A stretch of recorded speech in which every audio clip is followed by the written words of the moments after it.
অকল কেৱল যে তালুকদাৰকে মাৰিছে, তালুকদাৰক মাৰি যে তেওঁলোক ক্ষান্ত আছে, এইটো নহয়। মানে এই বিহাৰী সম্প্ৰদায়ৰ 9জন আপোনাৰ উদণ্ড যুৱকে আহি এই যিটো আপোনাৰ চাইডত থকা গলিত আপোনালোকে এবাৰ পাৰিলে কেমেৰাত দেখাই দিব, তাতে গোটেই দিনটো মদ খাই মাতাল হৈ এই তালুকদাৰৰ মাককো মাৰিছে, তাত থকা কাষ্টমাৰকো মাৰিছে, আৰু তাত কৈছে যে আহোম, কোচ, কলিতা, মটক, মৰাণ, বড়ো, কছাৰী যি পাওঁ যিকোনো ধৰণৰ অসমীয়াকে মাৰিম বুলি কৈছে।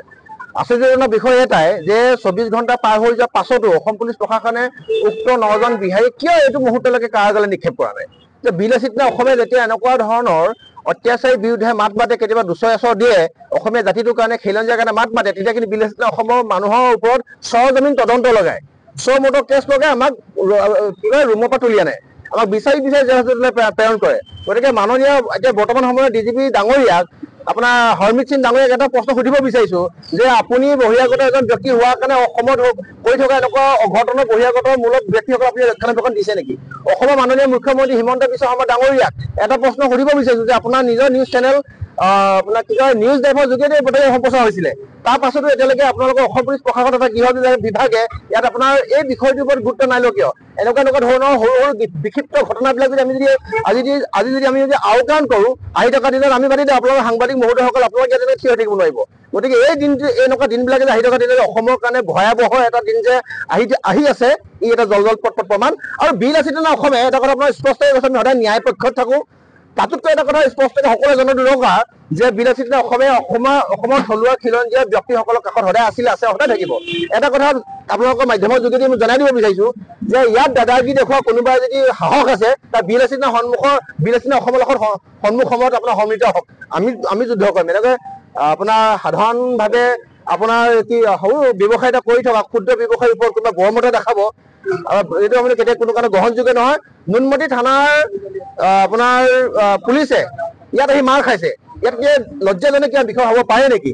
নুনমাটি থানাৰ কোনোবা সিং উপাধি এজন ব্যক্তি আমাৰ ভুক্তভোগীয়ে কৈছে, হাতযোৰ কৰি কৈছে বোলে আমাৰ ইয়াত নমতাকে আহিলো। গতিকে আৰক্ষী বিষয়া যেতিয়া পিঠিত ঔকিল পৰিছে বহিৰাগত ব্যক্তিৰ পৰা, সেইজন আৰক্ষী বিষয়াই ড্ৰেছ পোছাক সলনি কৰি তেখেতে ঘৰত শুই থাকক। আৰু এটা কথা আমি ক'ব বিচাৰিছো যে নুনমাটি থানাই লোৱা স্থিতিৰ ওপৰত আমাৰ কিন্তু সন্দেহ হৈছে। গতিকে আমাৰ অসম পুলিচ প্ৰশাসন তথা commissioner of police doctorate Partha Sarathi Mahanta ডাঙৰীয়াদেৱ আপোনাক অনুৰোধ থাকিলে যে আপোনালোকৰ নুনমাটি থানাখনৰ ওপৰত আপোনালোকে ইয়াত এটা তদন্ত চাওক, আৰু ইয়াত যে দিন দুপৰতে মদ খাই ইয়াত যে আপোনাৰ অসমীয়া থলুৱা মানুহৰ পৰা যে মাৰপিট কৰিছে, তাৰ প্ৰতি যে আপোনালোকে একো একশ্যন লোৱা নাই, অহা কালিলৈ যে আমি তেনেকুৱা ধৰণৰ যদি ৰিপ্লাই বা প্ৰত্যুত্তৰ দিব লাগে, তেতিয়াহ'লে কিন্তু বিলাসিতা অসমৰ দুখত পেলে নহ'ব।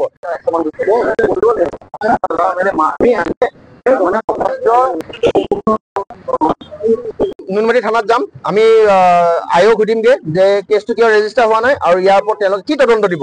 তদন্ত এনেকুৱা নহয় যে তেওঁলোকক বহাই ৰাখিব, তদন্ত উচিত কম্পেনচেশ্যন হ'ব লাগিব, ক্ষতিপূৰণ দিব লাগিব। তেওঁলোকক আমাক যেনেকে জেল হাজতলৈ প্ৰেৰণ কৰে, তেনেকে অসমীয়া থলুৱা মানুহৰ ওপৰত অত্যাচাৰ চলোৱা সেই দুষ্কৃতিকাৰী বিহাৰী সম্প্ৰদায়ৰ মানুহকেইজনকৈ আপোনাৰ জেললৈ প্ৰেৰণ কৰিব লাগিব। তেতিয়াহে আমি গম পাম যে এখন চৰকাৰ আমাৰ খিলঞ্জীয়া স্বাৰ্থত আছে। যদি প্ৰেৰণ নকৰে কি ব্যৱস্থা কৰিব? যদি প্ৰেৰণ নকৰে য'তে পাম ত'তে খুন্দন খাব। বিশ্বজিৎ দাস আপোনাৰ বিৰকুচি 3 নম্বৰ বিৰকুচিত থাকে, আৰু অজিত ৰায় আপোনাৰ 7 ৰেল লাইন তাত থাকে, আৰু আপোনাৰ গৌতম গাঁওবুঢ়াৰ পৰা পাঠগুৰি ইয়াতে থাকে ল'ৰা। এইকেইটা ল'ৰা গোটেই ইয়াতে আহিছিলে সময়ত, কিন্তু এতিয়া বেলেগ তাত ঘৰ বনাইছে। গৌতম ৰায় ইয়াতে থাকে। তাৰপিছত ৰচন ৰায় এইটো আপোনাৰ ওচৰতে থাকে। তাৰপিছত আৰু দুজনমানৰ মই নাম নাজানো, গুলচন ৰায় তেওঁ ইয়াতে ভাড়া থাকে।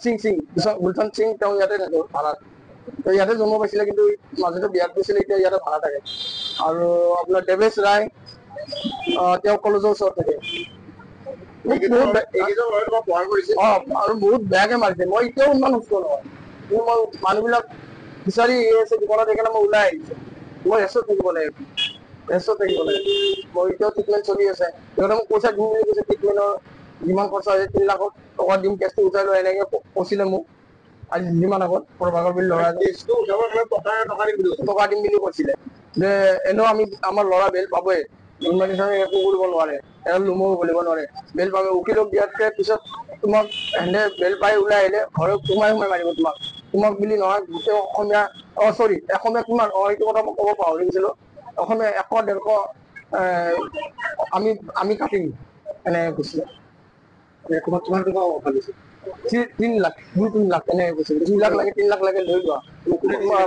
মই সিহঁতৰ লগত বা ঘৰৰ মানুহৰ লগত আলোচনা কৰিম, বাপেককেইটাৰ লগত আলোচনা কৰিম, আমি পইচা ক'ৰ পৰা আনিবলৈ আনি দিম মোৰ ৰিক্সত মই প্ৰভাকৰে কৈ আছোঁ বাধা কৰিছোঁ তাৰপিছত মই তেওঁৰ ফোনটো 7-8মান বজাত ৰিচিভ কৰিছিলোঁ মই ক'লো আপুনি ক'ৰ পৰা কৈছে মই এতিয়া দিল্লীত আছোঁ বৰ্তমান পাটনা না দিল্লীত আছে এনেকৈ ক'লে তাৰপিছত গধূলি আকৌ ৰাতি আকৌ 10:10 আহি কিনে দোকান বন্ধ কৰি আছিলোঁ মই যাব মানে তেওঁ আহি পালে মই ক'লো আপুনিচোন বাহিৰত থকা বুলি ক'লে এতিয়া কেনেকৈ আহিব লগত বাহিৰত আহিছোঁ তুমি এতিয়াও টাইম আছে পইচাটো লৈ লওঁ নহ'লে পিছলৈ দিগদাৰ হ'ব মোৰ ভাইটিয়ে কৈছে ইয়াত মোৰ দাদাক মাৰা হয় নহয় আপুনি বেছি কথা নক'ব ইয়াত পুৰা অসমখনে জাগি গৈছে এতিয়া পইচাটো আমি এনেও নলওঁ পইচা ল'লে আমাক এনেও অসমীয়া ৰাজ্যৰ বদনাম হ'ব আৰু অসমীয়া ৰাজ্যে আমাক নেক্সট টাইম হেল্প আমি নাপাম তো আমাক 3 লাখ নহয় 3 কোটি টকা দিলেও আমি মিলামিল নকৰে ইহঁতে বেল্টত ওলোৱা কোনোবা ডাঙৰ মানুহ ন্যায় লাগে এতিয়া ন্যায় সিহঁতে কোনোবা ডাঙৰ মানুহ লাগি আছে আমি জানো সিহঁতে ডাঙৰ মানুহ পইচা খোৱাওক থানাত খোৱাওক উকিলক খোৱাওক য'ত যায় যাওক আৰু সিহঁতক কৈছে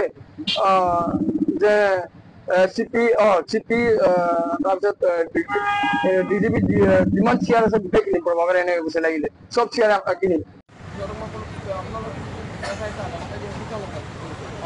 মোৰ জালাচা লাগে পুলিচ জ্বালা লৈ যায় পুলিচৰ জ্বালা আজি দেখাম আমাৰ হিম্মত আৰু সিহঁতে কি কৰিছে মই পুলিচৰ ওচৰত কেনেকৈ মাৰিম কাষ্টমাৰ তোমাকো মাৰিছে নেকি